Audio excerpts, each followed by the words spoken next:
Hi, how's it going? My name is Adrian Un, CEO of Skybridge International. Thanks for tuning in to propertyinsight.com.my.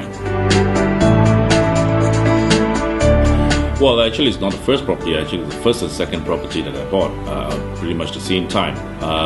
The first one is actually a medium-cost apartment, some parts in Jaya, Cheras, which cost me about 68,000. That one we're still keeping with very, very good rental after more than 20 years.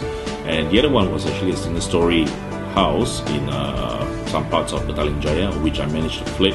That's where I got my first 20,000 profit from flipping the property.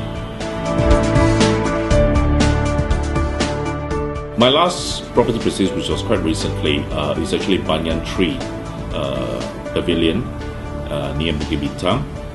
This is actually considered one of the branded high-end residences, which I intend to keep for a longer period and see how the market reacts. And if the value is good, I may decide to sell it off. I think this is a good buy considering right now KLCC and Bukit Bintang prices have actually gone so high up.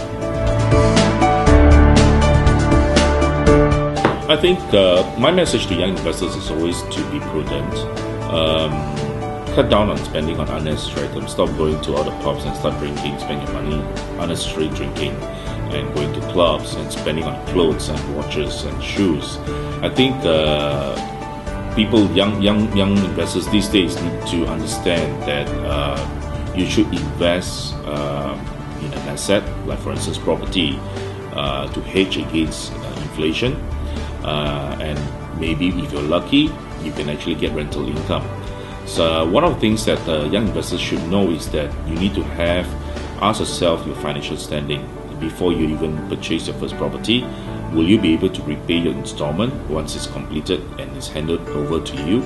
Or are you simply relying on rental income to pay for your installments? So you have to actually take note of that. And do not go on a buying spree and accumulate too many properties within a short frame of time, even though you think that potentially you can afford it, because you never know whether the market will be, there'll be a contraction or there'll be a downside of it as far as property industry is concerned. So be very careful, yeah.